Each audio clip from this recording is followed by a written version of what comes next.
السلام علیکم ورحمۃ اللہ وبرکاتہ۔ ماہ ذوالحجۃ الحرام میں عبادت کرنے کی فضیلت۔ اسلامی سال کے 12 مہینے ہیں۔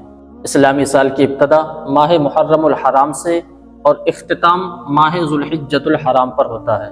ان مہینوں میں 4 مہینے حرمت والے ہیں: ماہ رجب المرجب، ذوالقعدہ، ذوالحجۃ الحرام اور ماہ محرم الحرام۔ اہل عرب زمانہ جاہلیت میں بھی ان 4 مہینوں کا ادب و احترام کیا کرتے تھے اور اسلام نے بھی ان کی حرمت کو باقی رکھا۔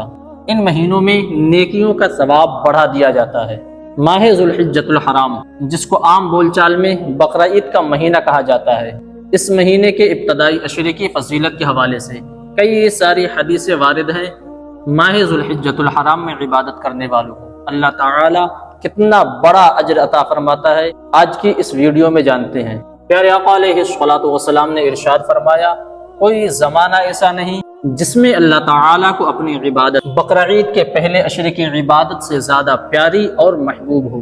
بقرعید کے ابتدائی عشرے کے ہر دن کا روزہ 1 سال کے روزوں کے برابر ہوتا ہے اور اس کی ہر رات کا قیام شب قدر کے برابر ہوتا ہے۔ یعنی بقرعید کے پہلے عشرے میں جو کوئی روزہ رکھتا ہے اسے ہر روزے کے بدلے 1 سال کے روزے رکھنے کا ثواب دیا جاتا ہے، اور جو اس عشرے کی رات کو جاگ کر اللہ تعالیٰ کی عبادت کرتا ہے اسے ہر رات عبادت کرنے پر شب قدر میں عبادت کرنے جیسا ثواب ملتا ہے۔ یعنی جو بندہ اللہ تعالیٰ کی رضا کے لیے بقرعید کے ابتدائی ایام کی راتوں میں جاگ کر کے اللہ تعالیٰ کی عبادت کرے، قرآن مجید کی تلاوت کرے، کلمہ طیبہ کا ورد کرے، استغفار کی کثرت کرے، تو اس کا 1 رات کا جاگنا شب قدر میں جاگنے کے برابر ہے۔ یعنی اس بندے کو 1 رات کے بدلے 1000 مہینے عبادت کرنے کا اجر و ثواب ملتا ہے۔ بقرعید کا چاند نظر آتے ہی ابتدائی عشرہ شروع ہو جاتا ہے۔ یہ مسئلہ ذہن نشین رکھیں کہ 10 ذوالحجہ کو یعنی خاص بقرعید کے دن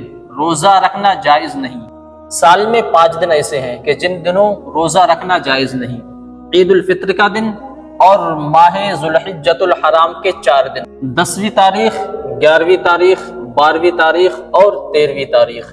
ماہ ذوالحجۃ الحرام کے 4 دن اور عید الفطر کا دن، یہ 5 دن پورے سال میں ایسے ہیں کہ جس دن کسی طرح کا کوئی بھی روزہ رکھنا جائز نہیں۔ ذوالحجۃ الحرام کا مہینہ قریب آنے والا ہے، وہ عظمت و برکت والا مہینہ، وہ فضیلت والا مہینہ کہ جس مہینے کے 1 دن کے روزے کا ثواب 1 سال کے روزوں کے برابر ہے، اور رات میں جاگ کر عبادت کرنے والے کو شب قدر میں عبادت کرنے کا ثواب ملتا ہے۔ یہ عظمت و فضیلت والا مہینہ ہمارے اور آپ کے درمیان تشریف لانے والا ہے، لہٰذا اس مہینے میں خوب زیادہ سے زیادہ عبادت کرنے کا اہتمام کریں، خوب نیکیاں کریں، کثرت کے ساتھ قرآن مجید کی تلاوت کریں، درود پاک پڑھنے کا اہتمام کریں، توبہ و استغفار کریں۔ اللہ تعالی ہم سب کی عبادتوں کو اپنی بارگاہ میں قبول فرمائے۔ السلام علیکم ورحمۃ اللہ وبرکاتہ۔